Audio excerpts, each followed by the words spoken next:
கிறிஸ்துவுக்குள் மிகவும் பிரியமானவர்களே, ஆண்டவராக இயேசு கிறிஸ்துவின் ஈடு இணையற்ற நாமத்திலே மீண்டுமாய் உங்களை அடிமை வாழ்த்துகிறேன். இந்த நாளில் தெரிந்து கொண்ட வேத பகுதி ஏசாயா 41 15வது வசனம் சொல்லுகிறது, இதோ போரடிக்கிறதற்கு நான் உன்னை புதியதும் கூர்மையான பற்களும் உள்ள எந்திரமாக்குகிறேன். நீ மலைகளை மிதித்து நொறுக்கி குன்றுகளை பதருக்கு ஒப்பாக்கிடுவாய் என்று இந்த வேத பகுதி நமக்கு மிகவும் சரியாக சொல்லுகிறதை நம்மால் பார்க்க முடிகிறது.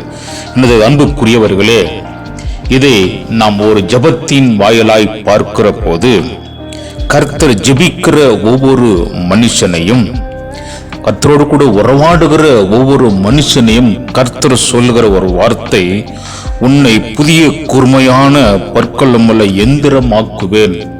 நீ மலைகளை மிதித்து நொறுக்கி குன்றுகளை பதருக்கு ஒப்பாக்கி விடுவாய் என்று சொல்லி, மலை போன்ற பிரச்சனைகள், மலை போன்ற காரியங்கள், மலை போன்ற மனிதர்கள் எழும்பி நின்றாலும் கூட கர்த்தரோடு கூட உறவாடி ஜெபத்தில் அதை நீங்கள் மிதித்து போடுகிறவர்களாக, நொறுக்கி போடுகிறவர்களாக, பதரை போல மாற்றுகிறவர்களாக, நொறுக்குகிறவர்களாக, ஜெபத்தில் அதை ஒன்றுமில்லாமல் தவிடுபொடி ஆக்கிறவர்களாக, ஜெபத்தின் வாயிலால் அதை ஒன்றுமில்லாமல் காற்றோடு காற்றாய் பறக்கடிக்கிற போல, பதரை போல மாற்றி விடுவாய் என்று சொல்லி, நான் மாற்றுவேன் என்று சொல்லி கர்த்தர் நமக்கு நல்ல ஒரு வார்த்தையை அவர் கொடுக்கிறதை, சொல்லுகிறதை நம்மால் பார்க்க முடிகிறது.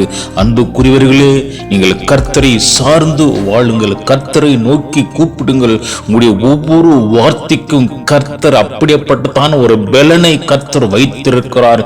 நீங்க ஜெபிக்கிற ஒவ்வொரு ஜெபத்துக்கும் சகல சத்துணிய கிரிகளையும் நொறுக்கி போடும்படியாய் நீங்கள் ஜெபிக்கிற போது கர்த்தர் அந்த ஜெபத்தை கேட்டு எல்லாம் பிரச்சனைகள், மலை போல பிரச்சனைகள், மலை போல பாடுகள் இருந்தாலும் கூட கர்த்தர் அதை நொறுக்கி போட்டு, அதை நசுக்கி போட்டு, அதை ஒன்றுமில்லாமல் பதரை போல பறக்கடிக்க செய்கிற தேவாதிய தேவன் அவர் நம்மோடு கூட இருக்கிறார். நீ ஆராதிக்கிற தேவன் அப்படிப்பட்டவராய் இருக்கிறார்.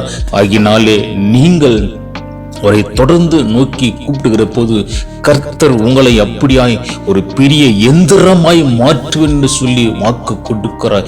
எப்படிப்பட்ட கடினமானதாய் இருந்தாலும் அதை நொறுக்கி தூளாக்கி போடக்கூடியதான பராக்கிரமசாலியாக வல்லமைகளை, இப்படிப்பட்டதான வார்த்தைகளை கர்த்தர் நமக்கு கொடுத்து நம்மை அப்படியாய் மாற்றி நடத்துகிறவராய் அவர் இருக்கிறார் என்று சொல்லி வேதம் நமக்கு நேர்த்தியாக சொல்லுகிறதை நம்மால் பார்க்க முடிகிறது. நிச்சயமாய் கர்த்தரோடு கூட உறவாடுங்கள். கர்த்தர் உங்களை அப்படியாய் பெரிய எந்திரமாய் மாற்றி அவர் நடத்த அவர் போதுமானவராய் இருக்கிறார். கர்த்தர் உங்களை ஆசீர்வதிப்பாராக. ஆமேன், ஆமேன்.